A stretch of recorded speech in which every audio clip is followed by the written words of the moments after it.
Hello, this is the Dart Bowl Season 1 Round 3 update. I'm going to go through the teams, talk a little bit about the games that we've played, and have a look at the games that are coming up in the next round. Just bring that up now. Cool. Right then, we're going to go through the teams in the reverse order of their standing in the current league table.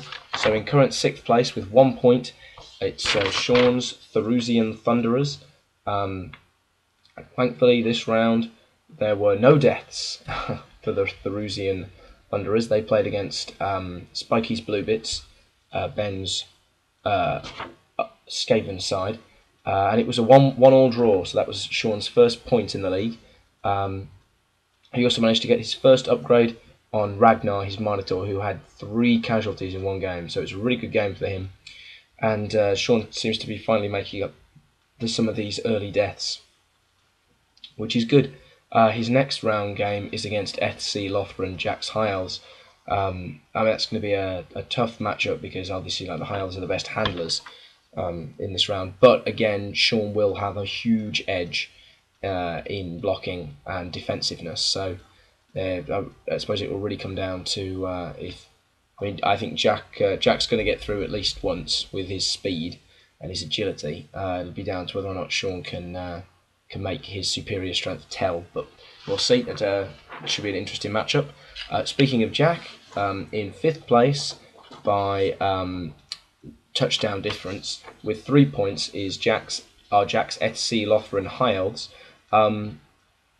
Their match this round was against Egyptian Disco, and it was a painful game.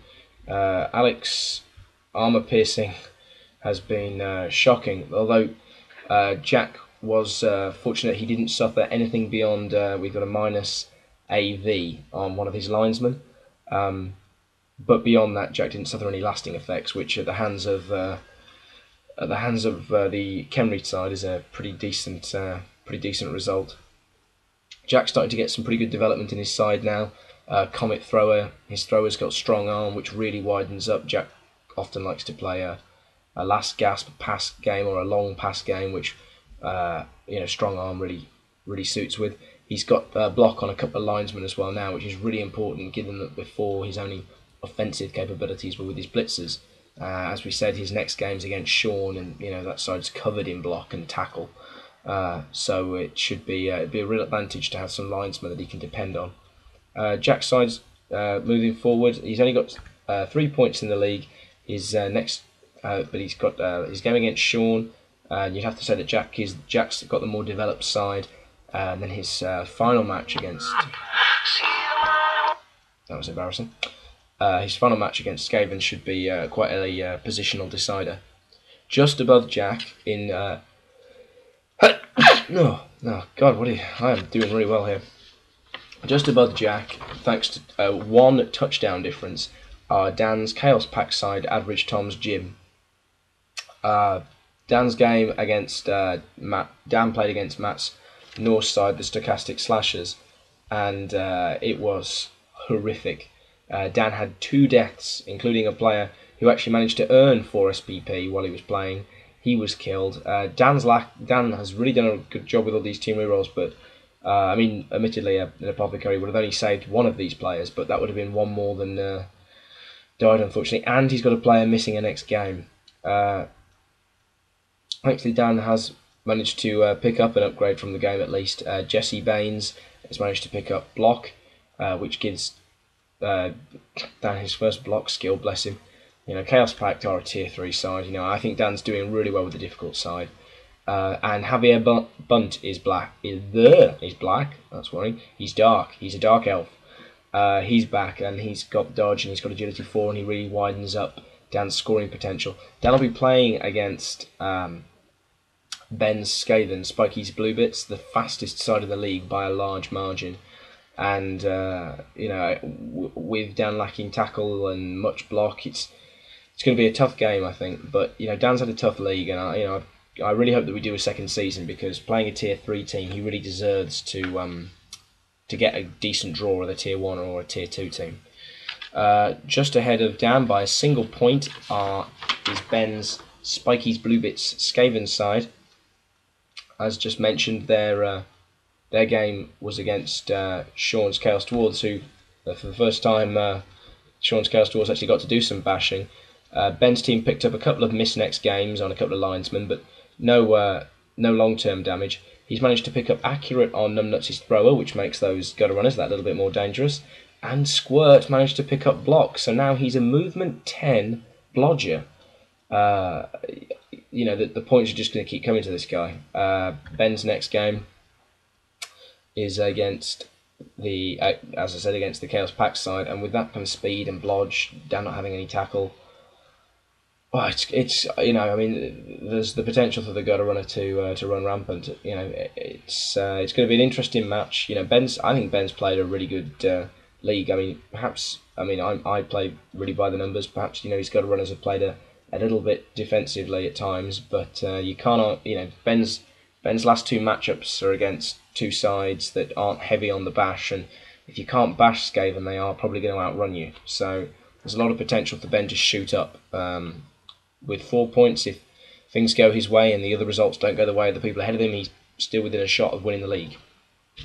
In second place with 6 points are Matt's Stochastic Slashers, the Norse side. I'm amazed that Matt's in second place because his side has had such difficulty in terms of development and finance, but he's managed to get a couple of wins under his belt, and it's put him in good standing in the league.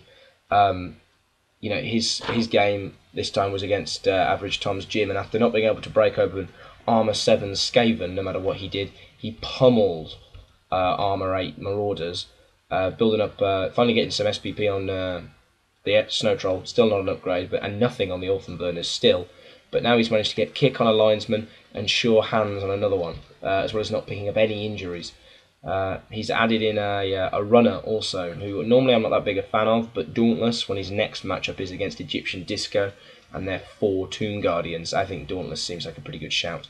I'm a bit, I think that matchup will be a painful one potentially, because while Matt has got block, Armour 7 against all that blocking, he's just going to have to hope that Alec's hideous armor-piercing luck runs out, because otherwise against Armour 7, it could be a painful day for the Stochastic Slashers. And speaking of pain, in first position in the league with 9 points are Alec's Khemri side, Egyptian Disco. They had a rampant match against FC Lothern, a really early score from Jack at about turn 2, putting up 1-0, and then the injuries and the casualties just kept coming. And by the end of the game, there were 5 High Elf players left on the pitch. That when you're almost outnumbered by Tomb Guardians, doesn't tend to bode particularly well. Alex picked up another Mighty Blow and 2. He's got a Tomb Guardian with Guard. The Mighty Blow is on a Tomb Guardian. He's got Guard on a Tomb Guardian and Guard on a Blitzra. Alex's side has got more upgrades than any other. He doesn't really need the money particularly.